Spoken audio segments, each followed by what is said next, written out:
여러분 반갑습니다. 네, 이 귀한 자리에 초청해 주셔서 정말 감사합니다. 우리 존경하는 우리 신호섭 교수님, 이렇게 목사 아카데미 또 컨퍼런스 귀한 이 모임을 이끌어가고 계신데 너무나도 지나왔던 강사진들을 오늘 들으면서 아유 제가 설 자리가 아닌 것 같은데 너무 귀한 분들이 오셨고 또 귀한 일을 하고 계시다는 생각을 했습니다. 오늘 부족하지만 저는 오늘 종교 개혁가들의 이 예배 사상에 대해서 한 50분 정도 아주 압축적으로 여러분께 말씀을 드리고자 합니다. 저는 오늘 이 소제목을 이렇게 한번 잡아봤습니다. 예배 신앙을 빚어내는 거룩한 용광로. 사실 예배가 참 중요합니다. 우리가 하나님께서 우리를 예배하는 존재로 만드셨고 또 에베소서 1장 6절에 우리는 찬양하기 위해서 지으심을 받았다고 말씀하고 있는데 이 신앙의 형성과 또 성숙에 있어서 아주 필수적인 요소인 이 예배, 우리가 여기에 좀 관심을 가져야 할 필요가 있다는 생각이 들었고 이것을 위해서 우리 교수님께서 저를 부르신 게 아닌가 하는 생각을 해봤습니다. 부제로는 16세기 텍스트에서 발견한 형성적 예배의 원리입니다. 예배가 신앙의 형성에 큰 영향을 미치는데 과연 우리 신앙의 선배였던 16세기 종교개혁가들은 예배와 또 성례에 대해서 어떤 생각을 가지고 또 우리에게 어떤 교훈을 주는지에 대해서 말씀을 드리고자 합니다. 본격적인 논의에 앞서서 우리는 먼저 우리 현실을 냉정하게 한번 살펴볼 필요가 있다고 생각합니다.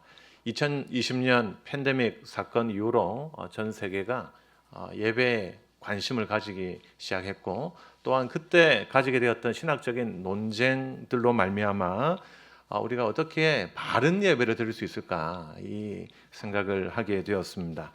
하지만 1980년대 이후로 미국과 또 전 세계를 강타했던 구도자 예배 또 소비자 중심주의적인 예배 이것 때문에 어떻게 보면은 우리가 드리는 이 예배의 지형도가 급변하고 있다고도 우리가 생각할 수 있겠습니다. 여러분이 개혁신학과 또 개혁주의 목회로 이렇게 성도들을 열심히 가르치시고 있지만 우리의 성도들은 이 세상의 소비주의적 물결 가운데 어떻게 보면 예배를 소비하고 또 설교자들을 비교하면서 자기 소견에 옳은 예배 그리고 자기의 취향에 부합하는 그 아이템들을 제공하는 곳으로 모이는 그런 경향들이 있죠. 그래서 미국의 켈빈 컬리지에 철학을 가르치고 있는 제임스 K.A. 스미스가 유명한 그 IBP에서 나온 3부작을 통해서 우리 이 세계의 예배가 어떻게 보면 쇼핑몰처럼 변해가고 있다. 소비자 중심주의가 판을 치고 있다. 이렇게 이야기를 했습니다. 하지만 예배는 하나님께 드리는 행위이면서 동시에 받음이 있는 시간입니다. 거룩하신 하나님께서 나오시고 우리가 나아가서 만남과 교제가 일어나는 것이 예배죠. 그런데 오늘날 많은 신자들은 이 드림과 받음의 거룩한 선순환을 망각한 채 오직 나의 만족을 위한 그런 예배를 축소시키고 있습니다. 이런 상황 속에서 우리는 왜 다시 500년 전 종교개혁가들의 문헌들을 다시 꺼내어 보아야 할까요? 그것은 16세기 종교개혁이 단순한 교리 논쟁이 아니었기 때문입니다. 16세기 종교개혁의 면면을 보면 예배의 개혁 문제와 종교개혁이 밀접한 관계를 가지고 있었습니다. 이런 경구가 있죠. 렉스 오란디, 렉스 크레덴디라는 경구가 있습니다. 이 말의 뜻은 기도의 법칙이 곧 믿음의 법칙이다라는 뜻입니다. 기도의 법칙이 믿음의 법칙이다. 이걸 좀 조직신학적으로 표현하자면 예배의 현장에서 교리가 나왔다. 이렇게 우리가 생각할 수 있습니다. 그렇죠. 사실 삼위일체라는 단어 자체가 성경에 나오지 않잖아요. 하지만 초대교회에서 성도들이 함께 예배를 드리면서 삼위 하나님에 대한 교의를 정립시켜 나갔습니다. 자, 그런 측면에서 예배 현장에서 교리가 나오죠. 하지만 무조건 예배 현장에서 교리가 나온다고 그 나온 것을 우리가 다 받을 수는 없습니다. 왜냐하면 마리아론, 마리올로지도 예배 현장에서 튀어나왔고 그것이 그 당시 교회들을 오염시켰고 또 로마 가톨릭은 지금도 마리아 신앙을 가지고 있기 때문입니다. 자, 그렇기 때문에 바른 예배는요, 또 바른 교리에 의해서 점검을 받아야 되는 그런 상호 보완적인 관계를 가지고 있다는 것이죠. 자, 그래서 이 종교 개혁가들은 잘못된 예배 관행이 잘못된 신앙을 낳을 수도 있다는 것을 생각하면서 바른 예배가 바른 신앙을 이끌어갈 수 있다. 그래서 그렇게 목숨을 걸고 예배의 개혁을 외쳤던 것입니다. 오늘 이 짧은 시간 저는 저희 졸저 예배 종교 개혁가들에게 배우다라는 그 책의 내용을 중심으로 여러분들께 종교 개혁가들이 무엇을 위해서 그렇게 생명을 걸고 개혁을 했고 또 그들의 성례관 또 개혁의 내용들이 무엇이었는지를 제시하고자 합니다. 종교 개혁의 예배 스펙트럼이 다양합니다. 사실 여러분도 합신, 대신, 고신 이렇게 주로 많이 오셨을 텐데 같은 교단이라 할지라도 목사님들에 따라서 예배의 스펙트럼이 다양하시잖아요. 그죠? 자, 그렇기 때문에 종교 개혁가들도 우리가 그들의 스펙트럼에 따라서 좀 이해할 필요가 있습니다. 제가 미국에서 어떤 그 클래스에서 발표를 했습니다. 많은 미국 학생들 앞에서 제가 발표를 어떻게 했느냐? 개혁주의 예배는 이런 것이다. 이렇게 제가 영어로 이렇게 스피치를 이어나갔습니다. 그러자 불길한 예감이 들었어요. 예, 아니나 다를까 손이 올라옵니다. 질문 안 했으면 좋겠는데 질문을 해요. 저한테 묻더라고요. 개혁주의 예배 몇 세기라더라고요. 16세기 종교개혁 아니면 19세기 개신교 정통주의 언제? 그거 제가 16세기 했습니다. 그러면서 이제 다시 이렇게 발표를 이어나갑니다. 16세기 종교개혁의 예배는 이러했고 저러했다라고 이야기를 하니까 갑자기 또 손이 불길한 또 예감이 들면서 손이 올라와요. 종교개혁? 어느 지역 종교개혁 하더라고요. 그래서 쭈리의 쯔빙글리를 말하느냐, 제네바의 칼빈을 말하느냐, 아니면 대륙과 또 영국을 오갔던 마틴 부서를 말하느냐. 그래서 제가 이제 누구라고 이야기를 했겠죠. 예. 자, 그때 왜 그 친구들이 저한테 그렇게 손을 들어서 저를 괴롭혔을까요? 저는 인종차별이 아니었다고 생각합니다. 그것은 저희의 워딩 자체가 너무 브로드했기 때문이 아닌가 하는 그 생각을 해봤습니다. 제가 이제 말하는 의도를 좀 잘 이해를 하셨으면 좋겠습니다. 개혁주의가 역사적으로 발전해오고 또 지역적으로 좀 다채로운 모습으로 발전해가고 또 개혁가들 사이에서도 일치되지 않는 부분들이 있었습니다. 그래서 우리가 개혁주의 예배라고 할 때 먼저 우리 마음속에 좀 개혁주의 전통 안에서는 서로의 생각을 들을 수 있는 그 마음의 여유와 공간, 이것이 있어야 예배에 대한 이야기들을 개진해 나갈 수가 있다는 것입니다. 요걸 이렇게 준비해 놓지 않으면 끝까지 싸울 수밖에 없는 거죠. 그래서 1529년인가요? 마부르크 회담에 그때 마틴 루터와 쯔빙글리 파의 그 좁혀지지 않는 성찬론의 갈등이 있었잖아요. 그때 연장자였던 마틴 루터가 쯔빙글리에게 했던 말이 있었습니다. 당신은 나와 영이 다르다. 그러면 나는 성령의 사람이면 영이 다르면 반대 영의 사람이면 무서운 말 아니에요. 그러니까 이 예배의 문제라는 것이 서로를 비난하고 끝까지 싸우게 할 만큼 사실 굉장히 첨예한 무언가가 있다는 것입니다. 자, 그렇기 때문에 이게 사실 50분 또 우리 오늘 하루 만에 이루어질 문제는 아니고 오늘 훌륭하신 우리 두 분의 또 교수님들이 말씀해 주실 때 뭔가 여러분들이 앞으로 좀 이 부분을 연구해 봐야 되겠다는 그 동기부여만으로도 오늘 이 모임의 가치가 충분하지 않나 하는 그런 생각을 해봅니다. 자, 나눠드렸던 여러분 이 복사물을 한번 보시면 이 도표를 좀 읽는 제가 방법을 가르쳐 드리겠습니다. 그러면은 여러분이 수많은 교파의 예배의 스타일이 어떠한지 그냥 한목에 좀 이해하실 수가 있을 것 같습니다. 자, 왼쪽에 보니까 16세기부터 보이시죠? 자, 16세기부터 언제까지요? 21세기까지 시대별로 내려옵니다. 그죠? 자, 왼쪽에는요, 중도에는 우리 개혁교회가 있습니다. 근데 왼쪽에는 진보, left wing, 진보 측에 교파들이 있고 오른쪽에는 보수라고 되어 있는데, 근데 이게 정치적인 이야기하는 거 아닙니다, 여러분. 굉장히 위험하죠, 요즘은. 강단에서 제가 그렇게 의도하고 오지 않았을 겁니다. 여기에 나와 있는 진보라는 의미가 뭐겠어요, 여러분? 혹시 이 도표에서 왼쪽으로 갈수록 예배가 어떻게 되고 오른쪽으로 갈수록 예배가 어떻게 된다고 명확하게 이 자리에서 설명하실 수 있는 분이 있으시다면 제가 저희 책 예배학 지도 그리기 책을 선물하도록 하겠습니다. 자유롭게 한번 손을 들어서 한번 표시해 보십시오. 왼쪽으로 갈수록 예배의 형태나 구조가 어떻게 되고 오른쪽으로 갈수록 예배가 또 형태가 순서가 어떻게 된다. 자, 제 얼굴을 보지 마시고 도표만 보시고 손을 드실 믿음의 용사 안 계십니까?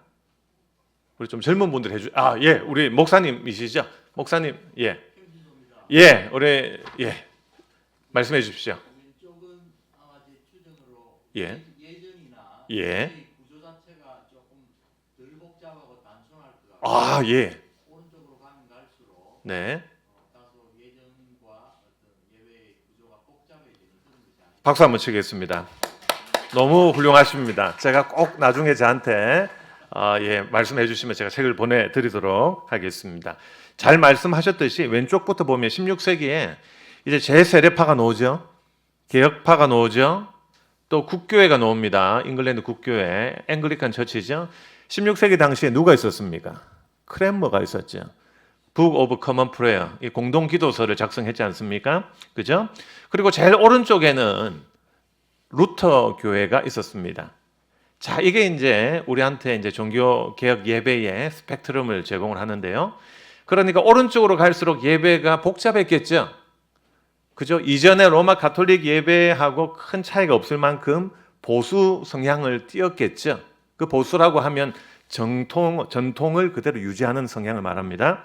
자, 근데 보십시오. 왼쪽으로 갈수록, 제침례파로 갈수록 예배가 자유로워지는 거죠.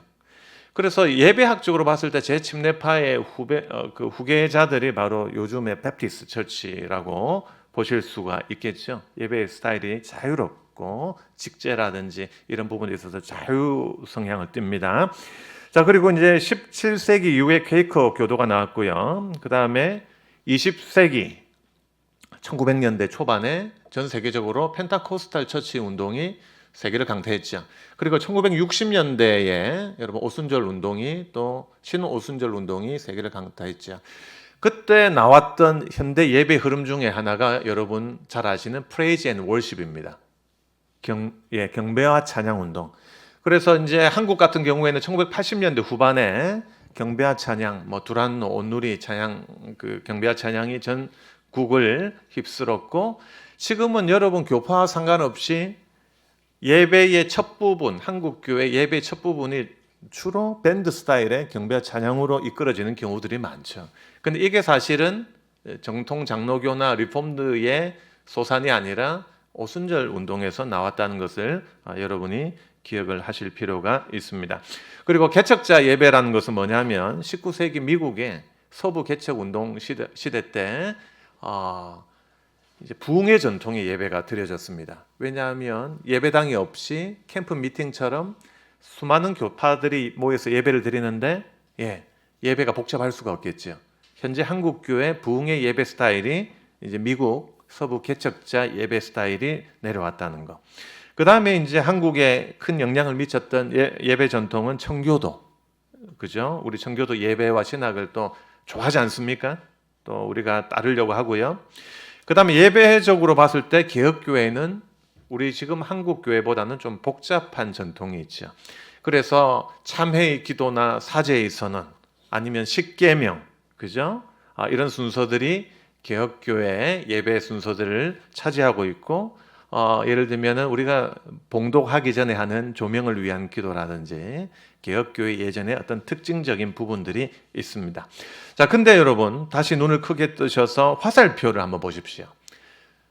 자, 16세기에는 여기에 있던 화살표가 21세기로 가면서 화살표 방향이 좀 왼쪽으로 가기도 하고 오른쪽으로 가기도 하죠. 자, 이게 무슨 뜻이겠습니까? 시대가 바뀌면서 그 교파의 예배가 좀 더 예전적으로 바뀌기도 하고 좀 더 자유롭게 바뀌기도 하는 이런 변화가 있다라는 겁니다. 한 가지 예를 들면 16세기 크레머가 있던 잉글랜드 국교의 예배는 존 켈빈의 리폼드에 가까웠다면 지금 21세기 잉글랜드 그 앵글리칸 처치의 예배는 로마 가톨릭에 거의 근접할 만큼 복잡해졌다는 거예요. 자, 그래서 이제 이 도표를 짧은 시간이지만 여러분께 가르쳐 드렸습니다. 왜 제가 이런 도표 읽는 법을 말씀드렸는가 하면 우리 프로테스탄트 예배 속에서도 수많은 지류가 있고 패밀리 계보가 있고 또 일치되는 부분도 있지만 일치되지 않는 부분들도 있기 때문이에요. 예를 들면 루터 교회 같은 경우에는 예전이 굉장히 복잡합니다. 미국에는 한 600만 명 정도의 루터란 신자가 있는데 여러분 잘 아시는 미주리 시노드, 그러니까 굉장히 보수적인 루터란도 있지만 ELCA라고 해서 아주 자유로운 루터란도 있습니다. 자, 근데 이제 루터의 경우에는 종교개혁에 있어서 중세로부터 개혁을 추구했지만 하지만 철저한 그 예전 개혁으로는 가지 않았어요. 왜냐하면은 자기 목회지의 형편과 상황 속에서 나름대로 최선의 길을 선택했지만 우리 개혁파 눈에는 조금 그게 또 부족해 보일 수도 있다는 것이죠. 하지만 그 좌측으로 보시면 쯔빙글리파와 제세례파는 약간 급진적인 개혁을 추구했습니다. 특별히 쯔빙글리의 경우에는 말씀 중심으로, 그래서 자기는 굉장한 당대의 음악가였음에도 불구하고 오르간을 폐지하고 또 성경적이지 않는 요소들을 아주 개혁하는 그런 모습들을 보이기도 했다는 것이죠. 그런데 여러분이 좋아하시고 잘 아시는 마틴 부서와 존 켈빈은 어떻게 보면은 그 쯔빙글리파의 좀 강한 개혁과 또 루터파의 좀 보수적 개혁 속에서 좀 제3의 길을 택했다고 볼 수가 있습니다. 마틴 부서가 사실 켈빈한테 큰 영향을 미쳤거든요. 왜냐하면 켈빈이 처음에 제네바에서 목회를 하다가 이제 축출을 당하잖아요, 처음에. 그래서 스트라스부르로 갔는데 하필이면 그때 스트라스부르의 목회자가 마틴 부서였습니다. 마틴 부서. 그 마틴 부서는 독일어 회중을 목회하고 있었고요. 칼빈은 프랑스어 회중을 목회하게 되었습니다. 그런데 마틴 부서의 그 신학과 특별히 성찬과 또 예배에 대한 생각들이 존 켈빈에게 큰 영향을 미쳤고요. 마틴 부서는 이제 그 개혁 이후에 영국으로 가서 크레머의 종교 개혁에 합류하게 됩니다. 그래서 크레머가 공동기도서를 초판을 냈을 때 마틴 부서한테 보여주면서 여기에 대한 의견을 개진해봐라고 했고 그게 센슈라라고 하는 책으로 나오게 됩니다. 어쨌든 이런 종교개혁의 흐름이 있다는 것만 여러분이 지금 머릿속에 두셔도 나중에 문헌을 읽을 때 굉장히 이해가 높아질 것 같습니다. 그런데 이걸 보면서 여러분 이런 생각이 드시는 분도 있을 겁니다. 아니 그냥 교단에서 하나 예배 신학 내려주면 그대로 따르면 되는 거 아닌가? 사실 마틴 루터한테도 친구들이 찾아와서 그렇게 이야기를 했습니다. 왜 당신의 예배와 쯔빙글리와 또 켈빈의 예배 순서 또 흐름들이 왜 좀 차이가 있냐? 물론 골격은 비슷한 것 같은데 좀 디테일에 있어서 왜 차이가 있냐? 하나 똑같은 걸 내려주면 우리가 따르면 되지 않겠느냐? 그때 마틴 루터가 그 젊은 메스라고 하는 그 독일 미사라고 하는 그 자신의 소 논문 작품에서 그 이야기를 하죠. 하나님께서는 그리스도인에게 자유를 주셨다. 그래서 우리가 큰 테두리 안에서 어떻게 보면은 개교회에 그리스도인의 자유가 있다라는 그 이야기를 했던 적이 있습니다. 이 이야기를 들을 때 어떤 분은 뭐 공감이 간다라는 분도 있을 거고 확실히 루터라서 그런지 좀 다르네. 뭐 이렇게 생각하시는 분이 있을 수도 있겠습니다. 그것은 여러분의 자유고요. 자, 그렇다면 이제 저는 여러분께 16세기 종교개혁가들의 예배 원칙이 무엇이었는가를 좀 잠시 설명을 드리고자 합니다. 500년이 지났지만 508년이 지났나요? 우리한테 주는 의미가 있을 거 아니에요.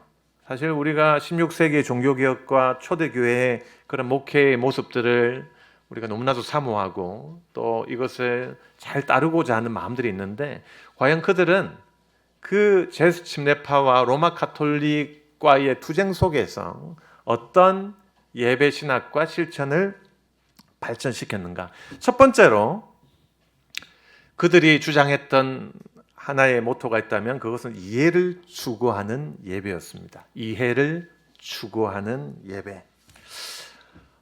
중세 때 여러분 잘 아시다시피 미사의 공용 언어는 라틴어였죠. 제2차 바티칸 공의회 1960년대까지 예배의 공식 언어가 라틴어였잖아요.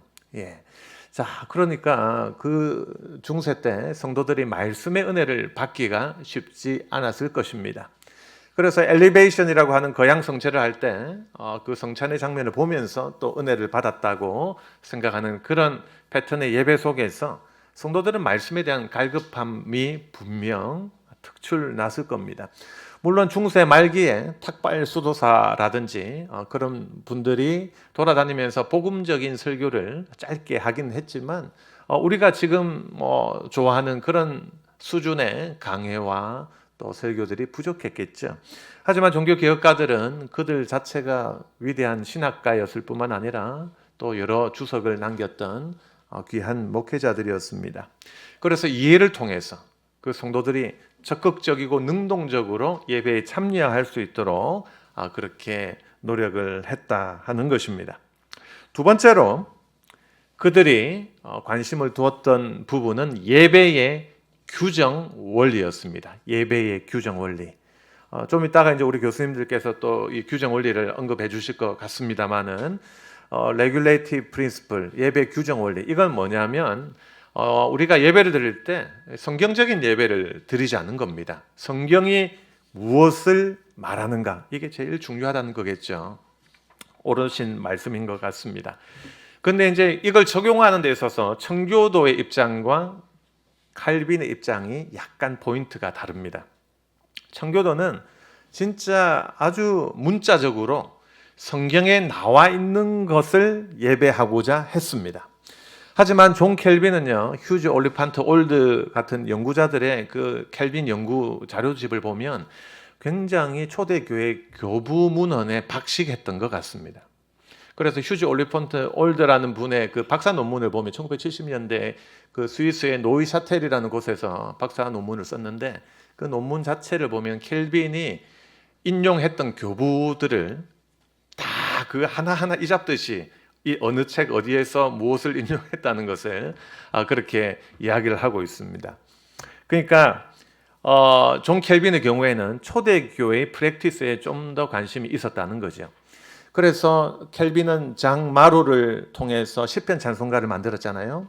하지만 시편 찬송만 부른 것은 아니고 초대교회 눅크 디미티스와 같은 누가복음 2장에 나오는 시므온의 노래 있잖아요. 시므온 할아버지가 와서 주제여 종으로 하여금 목도하게 하시고 눈을 감게 하시는도다, 그 찬양이 나오잖아요. 그런 찬양 또한 초대교회 찬양으로 켈빈이 불렀다.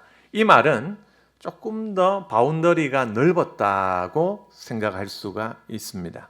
그러니까 우리도 그렇잖아요. 교회 안에서 이제 음악을 선곡할 때 이제 에베소서와 골로새서에서 시와 찬미와 신령한 노래를 이야기하는데 이것을 이제 신학적인 스펙트럼에 따라서 시편만을 의미한다라고 주의하시는 분도 있지만, 이 단어, 세 단어를 썼다는 것에 있어서 하나님의 더 깊으신 뜻이 있지 않겠느냐라고 하면서 시와 찬송과 또 영적인 노래에 대한 그런 주의를 하시는 분도 있잖아요. 우리 프로테스탄트 안에서 말입니다. 그러니까 이제 이 16세기, 17세기 종교개혁가들, 청교도들은 예배의 규정 원리를 어쨌든 강조했다. 제가 지금 설명하는 것은 싸움을 붙이는 것이 아니라 스펙트럼을 이야기하는 것이고, 하지만 이 두 그룹이 공통적으로 주장하는 것은 성경적인 예배, 바른 예배는 성경적인 예배가 되어야 된다. 물론 시대가 흐르면서 모양이 바뀌는 부분이 있겠지만, 하지만 그 정신이 성경적인지를 살펴봐라는 그 가르침을 우리한테 주는 것 같습니다. 어떻게 보면은 그 규정 원리는 바른 바운더리를 경계화하는 그런 작업이라 할 수 있겠죠. 굉장히 어떻게 보면 형태와 틀이 필요할 때가 있습니다. 현대 예배를 주장하는 분들은 이런 이야기를 하죠. 아니 교수님, 재즈 보십시오. 재즈. 아니 얼마나 자유롭고 좋습니까? 그렇게 즉흥적으로 연주하니까 얼마나 좋습니까? 하지만 음악을 좀 하신 분들은 아실 겁니다. 재즈에도 룰이 있고 재즈 코드가 있고 반주법이 있다는 것을 말입니다. 어떻게 보면은 약속과 공통 분모 안에서의 자유라는 것이죠. 그래서 개혁 신학을 사모하는 우리들한테 어떤 예배의 구조, 우리 이제 임대용 박사님께서 가르쳐 주실 그 구조와 형태의 바운더리는 우리의 신학을 지키기 위해서 어느 정도 필요하고 중요하다는 것을 우리가 생각할 수 있습니다. 세 번째로 좀 가슴 아픈 부분인데요. 우리 개혁파 외부에서 우리 개혁파 예배를 평가한 한 문장이 있습니다. 제임스 화이트라고 하는 유명한 감리교 학자인데요. 이분이 얼마나 유명한지 어디에서 티칭을 했냐고 하면 노틀댐 대학에서 가톨릭 신부님들을 가르쳤습니다. 여러분 이게 생각이 돼요? 이게 믿어집니까? 예를 들어서 우리가 태권도 국가대표팀 코치로 가나에 이렇게 흑인 그 태권도 선수를 불렀다. 우리가 자존심 용납하지 않잖아요. 그죠? 아니 우리나라에도 이렇게 훌륭한 태권도 선수가 많은데. 근데 로마 가톨릭 학교에서 박사 코스에 프로테스탄트를 놓았다는 것은 굉장히 이례적인 일입니다. 근데 이 제임스 F. 화이트가 이런 이야기를 합니다. 이 리폼드 예배가 때때로 장황하고 말이 많은 예전이다. 굉장히 제가 이걸 듣고 열이 받았어요. 왜냐하면 제 그 피 속에는 개혁주의의 피, 또 우리 골수 고신의 피가 흐르고 있기 때문에. 근데 이제 16세기 이제 예배를 좀 연구하다 보니까 이제 우리 입장에서는 화가 나지만 외부 입장에서는 그렇게 생각할 수도 있겠다는 또 생각을 조금 해봤습니다. 왜냐하면은 그 당시 문헌들 읽어보면 그럴 수밖에 없었어요. 이 기도가 좀 신학적이고 좀 길 수밖에 없었고, 그리고 세례나 성찬식 할 때 설명이 많을 수밖에 없었던 이유는 중세가 너무 길었고 그 당시 사람들이 아주 로마 가톨릭 사상에 쩔어 있었기 때문에 그것을 깨기 위해서는 어쩔 수 없었다는 것이죠. 매주 52주 그게 지겹게 반복되었다면 문제가 되었겠지만 때때로 일어날 때 적절한 설명이 필요하지 않았을까.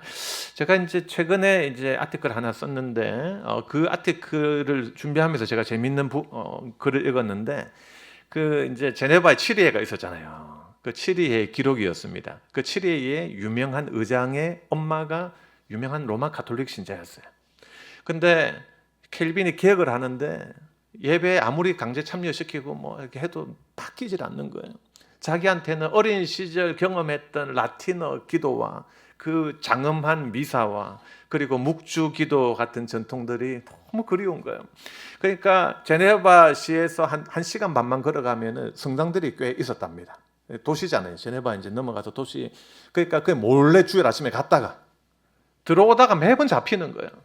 그래서 시의회에 여러 번 끌려갔답니다. 그래서 막 벌도 뭐 당하고 욕도 듣고 했는데 안 고쳐지더라는 거예요.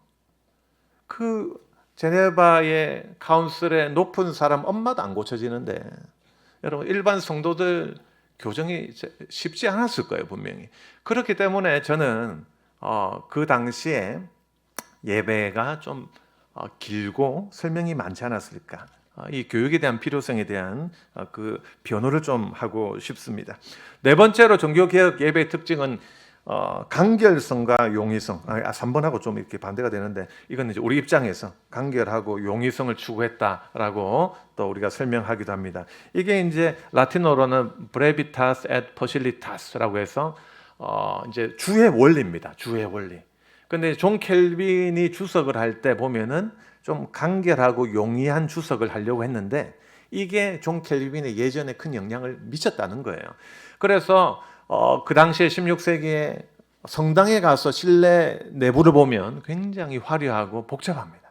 여기 알타, 제단도 하나 있고 뭐 여기 사이드 알타라고 해서 부속 재단도 있고 대단하죠. 하지만 켈빈이나 쯔빙글리의 예배당에 가보면 설교단이 있고 굉장히 심플하죠. 말씀에 집중하도록 하는 것. 그래서 많은 학자들은 켈빈의 이 해석학적인 이 관점이 예배 예술과 순서에 영향을 줬을 것이다. 그래서 켈빈의 문헌을 보면 이런 이야기가 나옵니다. 단순한 것에 힘이 있다는 이야기를 합니다. 예, 영적인 예배가 뭐냐? 단순하게, 그죠? 우리를 아주 심플하게 이 말씀에 침잠할 수 있도록. 그래서 하나님을 목도하고 우리 마음이 하나님께로 올라갈 수 있도록. 그게 바로 이제 예배 순서에서 강조했던 수르승 코르다라고 하는 겁니다. 우리 마음을 더 높입시다. 그래서 현대 개혁 교회들도 예배 시작이나 또 우리가 리터지를 할 때 수르승 코르다, lift up your heart, 마음을 더 높입시다라는 이야기를 하고 있습니다. 자, 이제 다섯 번째로 갑니다. 성찬의 재발견입니다. 성찬의 재발견. 쯔빙글리하고 칼빈의 성찬론이 차이가 큽니다. 그죠? 여러분, 쯔빙글리는 학교 MDB 시절에 무슨 론이라고 배웠습니까? 예, 우리 아직까지 3학년까지 이렇게 진학을 안 해서 저희 반 학생이 한 명 여기 앉아 있는데 입을 열고는 싶었지만 3학년 때까지 기다려 주시길 바랍니다. 상징설 뭐 이렇게 배우셨죠? 그죠? 쯔빙글리.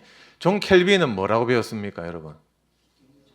영적 임재설. 그게 보면 또 실제설이다라고 하죠. 실제로 임재하시는데 그 방식 자체가 스피리추얼, 영적이라는 거죠. 루터교는요, 공제설이죠. 공제설. 그래서 여러분이 잘 아시는 그 세 가지 전치사가 나오지 않습니까? 예수 그리스도의 살과 피가 그 빵과 잔 주변에 어때요?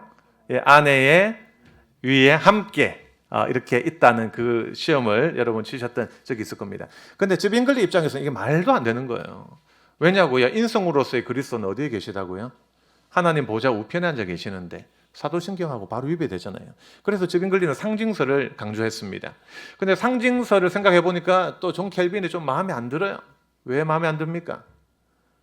어떻게 보면 쯔빙글리는 그렇게 의도한 것은 아니지만 상징과 실물을 너무 분리시키다 보니까 이것이 너무 주지적으로 흘러갈 수밖에 없고, 어떻게 보면 절대로 쯔빙글리는 부재라는 말을 쓴 적이 없지만 아주 그 예수님의 인성으로서의 몸이 보좌에 있다는 것을 강조하기 위한 변호였지만 성도들이 느끼기에는 거리가 멀게 느껴지잖아요. 그래서 부서와 존 켈빈은 커뮤니언, 우리가 함께 성도들이 한 마음과 한 뜻으로 가지는 이 커뮤니언이 중요하고, 그죠? 그리고 이 자리에 삼위 하나님이 함께 하신다. 하지만 그 방식은 영적이다라는 것을 강조를 했죠. 자, 그런데 또 학자들 간의 논의들이 있습니다. 19세기에 보면은 여러분 잘 아시는 또 좋아하시는 찰스 하지라는 사람이 있죠. 한국에도 조직신학 책이 번역이 되어 있죠. 그분의 조직신학이 이제 원서로 3권까지 있는데 세 번째 책이 성례에 대한 부분을 합니다. 근데 제가 그 부분을 읽어보니까 찰스 하지가 칼빈을 엄청 깝니다. 굉장히 비판해요. 왔다 갔다 한다는 거예요. 아니, 그냥 쯔빙글리, 자기가 생각하기에는 쯔빙글리가 맞는 것 같은데 왜 이렇게 좀 신비적으로 루터란적인 그런 발언을 하느냐. 왜냐하면 공제설이 어떻게 보면 실제설에 가까우니까. 근데 이제 칼빈의 역사를 연구해 보면 칼빈이요, 처음에 이제 쯔빙글리보다 조금 이제 후배잖아요, 따지자면. 그래서 이제 취리 협약을 합니다. 취리 협약. 그게 이제 컨센서스 티그리누스, 컨센서스가 협약이란 말이잖아요. 취리 협약을 하는데 그때는 협조를 해야 되겠다는 생각이 더 많았습니다. 정치적으로 생각할 때. 그렇기 때문에 켈빈의 초기의 작품들을 보면 굉장히 상징설에 가까운 이야기를 합니다. 근데 켈빈이 이제 나중에 기독교 강요 말 쪽으로 가면 조금 루터란적인 실제론에 가까운 언급들을 하는 부분들이 있습니다. 자, 그렇기 때문에 이 성찬론도 단순하게 쯔빙글리는 상징설, 칼빈은 뭐 이렇고 뭐 이렇게 말하기가 쉽지 않은 부분이 있다는 거. 자, 그래서 나중에 지금 시간이 별로 없기 때문에 혹시 나중에 Q&A 시간이 된다면 제가 이 존 켈빈의 강조가 우리가 이 세크라멘탈 에피커스라고 해서 성내론적인 은혜적인 차원에서 주관과 객관이 있는데 이걸 어떻게 조화롭게 설명했는가를 제가 잠시 그림을 나중에 그리면서 한번 설명을 드리고자 합니다. 자, 이제 마무리를 하도록 하겠습니다. 예배는요, 우리의 신앙을 빚어내는 형성적인 formative power, 형성적인 힘을 가집니다. 제임스 K. 스미스가 하나님 나라를 욕망하라라는 책에서 어떤 그 반복의 힘, 반복된 예전이 뭔가 우리 신앙을 형성한다는 그 이야기를 했죠. 하지만 그것은요, 이 제임스 K. 스미스의 창의적인 작품이 아니라 오래전부터 여러 학자들이 이야기했던 말이고 또 존 켈빈도 그의 작품을 통해서 이런 언급들을 많이 했습니다. 저명한 종교 개혁가였던 그 역사학자였던 리 웬들이라는 사람이 있는데 이 사람이 켈빈을 이렇게 평가했습니다. 칼빈은 사람은 단 한 번의 성만찬으로 그리스도와 완전히 하나가 되지 못한다고 보았다. 그래서 보이는 말씀과 들리는 말씀 이것이 매주 반복되면서 그죠? 어떤 사람의 통전적인 신앙을 형성하게 된다고 생각한 것 같다라는 그 이야기를 했습니다. 어떻게 보면 참 의미가 있다고 생각합니다. 존 켈빈은 매주 성찬을 주장했죠. 매주 성찬을. 하지만 어떻게 되었죠? 반대당했습니다. 근데 그 반대당했다고 제네바 카운슬과 싸우거나 뭐 분립을 하거나 뭐 헤어지거나 하지는 않았습니다. 칼빈의 그 기록들을 좀 종합해 보니까 켈빈이 어떤 목회적인 지혜를 발휘했는가? 1년에 4번밖에 성찬을 할 수밖에 없었는데 하지만 그 제네바시 안에 있는 교회들의 성찬 날짜를 다르게 해가지고 머리를 좀 쓰면 여러 번 참여할 수 있는 길을 열었다는 그런 글을 읽었던 적이 있습니다. 어떻게 보면 우리한테 좀 주는 메시지가 있다고 생각합니다. 만약 여러분들, 목회자 여러분들께서 우리가 책에서 배우고 또 문헌에서 배운 대로 개혁을 하고 싶은데 아마 성도들의 강한 반대에 부딪히거나 또 여러 가지 시간이 필요할 때가 있을 것 같습니다. 하지만 존 켈빈은 예배학을 연구하는 제가 리딩을 할 때 느꼈던 바는 굉장히 예전과 예배의 문제에 있어서는 젠틀한 태도, 기다려주는 태도, 그리고 즉석에서 부딪히지 않는 그런 목회적인 유연성이 있었던 것 같습니다. 이게 우리 종교 개혁가들을 통해서 우리한테 주는 메시지가 아닌가. 특별히 마틴 부서의 작품들을 읽어보면 강한 개혁의 열망이 있지만 이것을 인내로 풀어가는 그런 내용들을 많이 발견하게 됩니다. 그래서 우리가 가지고 있는 이 중요한 그 개혁 신학의 유산, 여러분이 지금 연마하고 있는 이 신학들이 여러분의 인격과 또 여러분의 그 여유, 그리고 포괄할 수 있는 여러분의 그 통전적인 목회의 능력과 잘 맞물려서 여러분의 목회지가 보다 더 풍성해지고 또 여러분의 예배가 보다 성경적이면서도 또 이 시대를 살아가는 사람들의 마음속에 다가갈 수 있는 그런 예배가 되었으면 좋겠습니다. 짧은 시간 들어주셔서 감사합니다.